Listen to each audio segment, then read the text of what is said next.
The air was heavy with silence in the small Lancashire village where the Slater family has spent the last agonizing months trapped in a nightmare they could never have imagined. On a cool September morning, as the sky remained stubbornly gray, Debbie Duncan stood trembling, clutching a bouquet of white lilies, her son's favorite flowers. Each stem seemed to bend with grief under her hands, just as her body now carried the unbearable weight of sorrow. Please subscribe to my YouTube channel. Her beautiful boy, as she has called him so many times since his disappearance, was finally coming home. But not in the way she had begged for during those frantic weeks of searching. Instead, his return would be in the stillness of a coffin, flown back to the United Kingdom after his body was found in the treacherous ravine that had stolen him from the world. A mother's final offering. Debbie leaned against the cold stone wall of the local churchyard, a place Jay had walked past countless times on his way to school as a child. She carefully laid the bouquet down among dozens of other floral tributes that had been steadily growing since the tragic news broke. Sunflowers, roses, carnations, and even wildflowers gathered by local children created a patchwork of color against the somber backdrop of grief. Pinned to the stems were cards written in shaky handwriting. Forever young, forever loved. Rest easy, Jay. You'll never be forgotten. Our beautiful boy, the brightest star in the sky.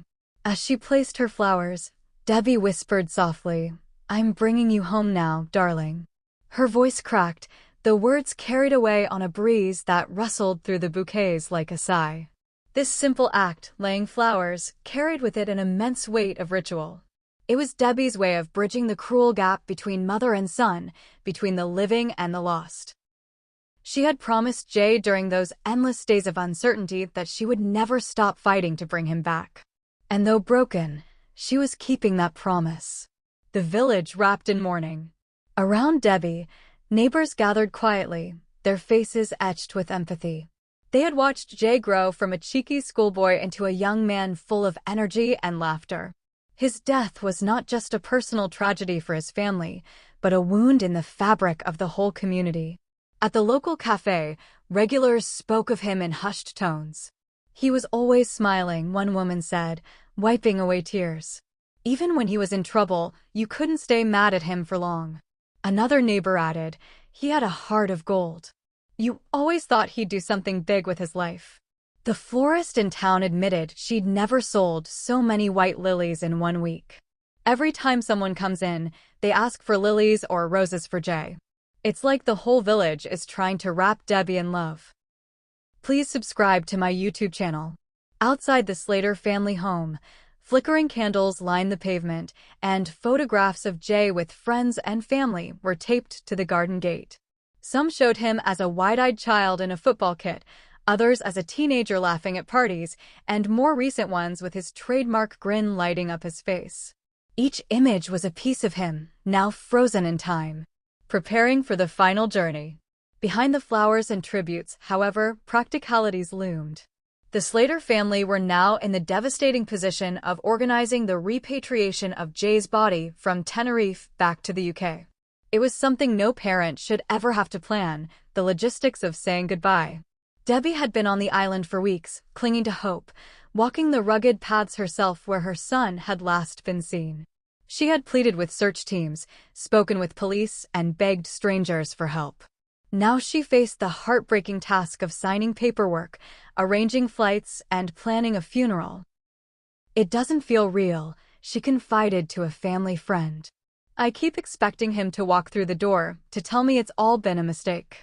But instead, I'm packing his clothes into a suitcase that will come home with me, while his body comes in another. How is a mother supposed to bear that?"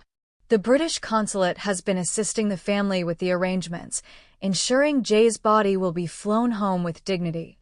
But dignity is small comfort against the tsunami of grief. For Debbie, the thought of her son being placed in the cold hold of an aircraft rather than a passenger seat felt unbearable. Messages of love. In the days since the tragic confirmation, the outpouring of support has been overwhelming. Strangers who never met Jay have sent messages of condolence. Football clubs, local schools, and even pubs have organized collections to help fund the funeral, ensuring that he receives what his mom has called the send-off he deserves. One online tribute read, "I never knew Jay, but I have a son his age. This has shaken me to my core. Debbie, you are every mother's heart right now. We cry with you." Another supporter left a handwritten note at the Floral shrine. "You brought a community together, Jay, even in death. Rest peacefully, lad." Debbie's grief and strength. Please subscribe to my YouTube channel. Though grief consumes her, Debbie has found small moments of strength by keeping busy. She visits the tribute site daily, straightening the flowers, reading every card, and thanking each person who comes to pay their respects. "I have to keep moving," she explained. "If I stop, I'll fall apart. And I can't not yet. Not until I've seen him laid to rest." Her other children, relatives, and close friends have surrounded her with love. But even they know there are places no comfort can reach. In the quiet of the night, when the candles burn low, Debbie whispers prayers into the darkness, asking for a sign that Jay is at peace. The funeral ahead. Plans are now being made for a funeral service that is expected to draw hundreds. The church where Debbie left her flowers will likely overflow, with mourners spilling onto the streets to pay their respects. Music Jay loved will be played, photographs will be projected, and stories of his life will be shared in tearful laughter and sorrowful remembrance. Debbie has expressed a wish that the funeral not only mourn his passing, but celebrate his life. "I don't want it to be all darkness," she said. Jay was light. He was cheeky, funny, and beautiful. That's how he should be remembered.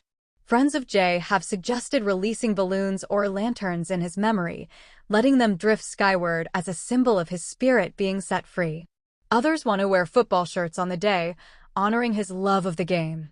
Whatever form the service takes, it will be a moment for the family to finally say goodbye, even if no goodbye will ever feel enough. The lasting legacy.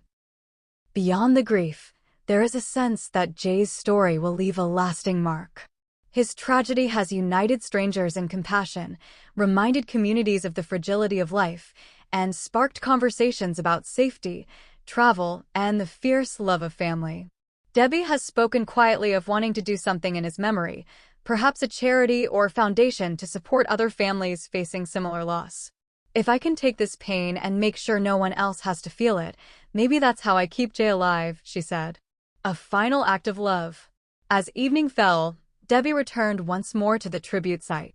The flowers glowed faintly under the light of the church lantern, their fragrance heavy in the cool night air. She bent down, kissed her fingertips, and pressed them gently to the card on her bouquet. It read simply, "To my beautiful boy, you're coming home now. Love always, Mum." With that, she turned away, her shoulders shaking, yet her steps steady. For even in unimaginable grief, a mother's love carries her forward, carrying her son's memory with her, always. Subscribe the channel to get such videos.